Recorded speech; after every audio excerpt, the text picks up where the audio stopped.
Korea Utara terindikasi ikut terseret dalam kubangan medan peperangan antara Rusia dan Ukraina. Belasan ribu tentara Korea Utara disebut ikut mengangkat senjata untuk membela Rusia dan melawan Ukraina. Amerika Serikat yang mencium gerak-gerik Korea Utara itu tak terima. Begitu juga dengan tetangga sekaligus rival korut, Korea Selatan, yang bakal ikut membantu Ukraina dengan mengirim senjata.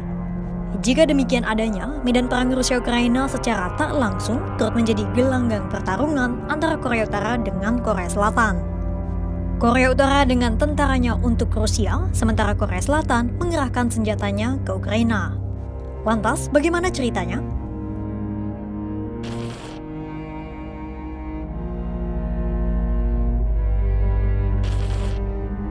Pada Jumat 18 Oktober 2024, Badan Intelijen Korea Selatan atau NIS melaporkan bahwa Korea Utara telah mengirimkan pasukan ke Rusia.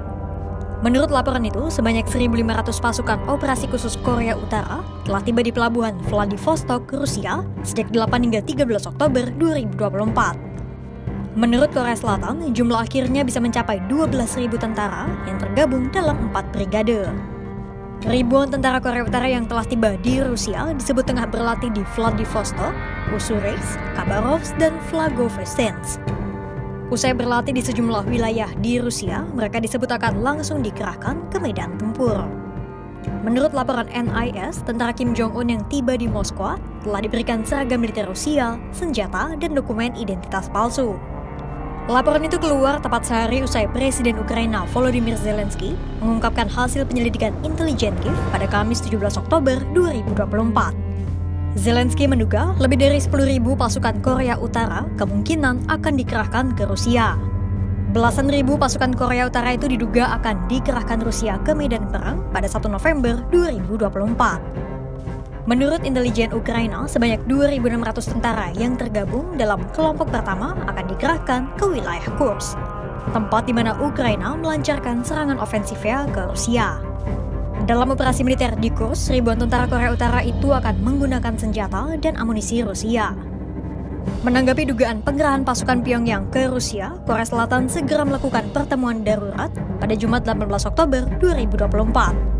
Pertemuan itu dihadiri oleh pejabat kantor keamanan nasional Korea Selatan, Kementerian Pertahanan Korea Selatan, dan NIS. Lantas, bagaimana tanggapan Ukraina, NATO, dan Rusia?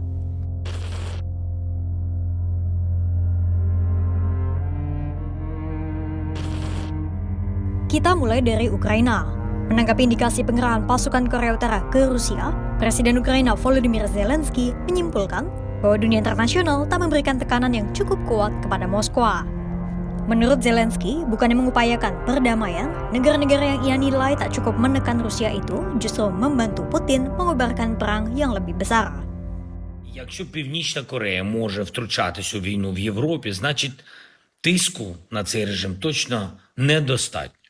І якщо Росія досі може робити цю війну більшою і довшою, значить кожен у світі, хто досі не допомагає примушувати Росію до миру, насправді допомагає Путіну воювати.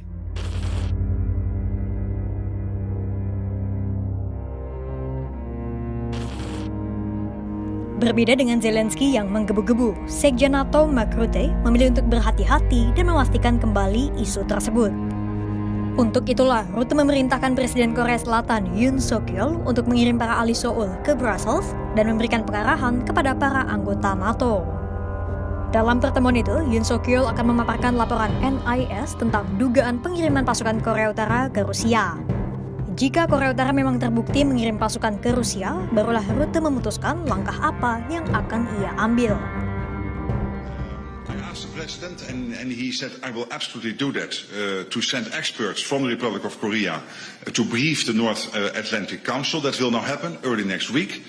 And then we will see whether North Korea is indeed or not supporting Russia's illegal war in Ukraine. If that would be the case, if they would be sending troops to Ukraine, that would mark a significant escalation. That would really be important, a significant escalation. So at this moment, I cannot confirm it other than that we will get the latest update from South Korea early next week.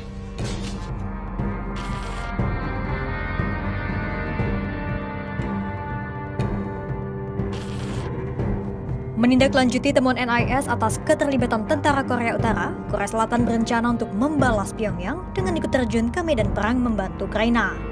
Bukan dengan mengirim pasukan, melainkan memasok senjata-senjata mematikan ke Ukraina. Selama ini, Korea Selatan sebenarnya sudah membantu Ukraina meski hanya sebatas mengirim bantuan yang tak mematikan. Salah satunya seperti peralatan penjinak ranjau.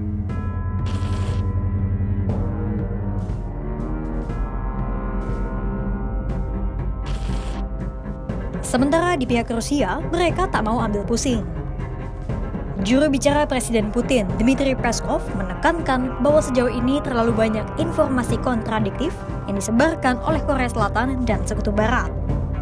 Peskov menyebut Rusia dan Korea Utara saat ini hanya sedang memperdalam kerjasama di segala bidang, termasuk di militer. Menurut Peskov, jalinan kerjasama Korea Utara dan Rusia itu tak ada hubungannya dengan negara ketiga atau pihak lain di luar Moskwa dan Pyongyang.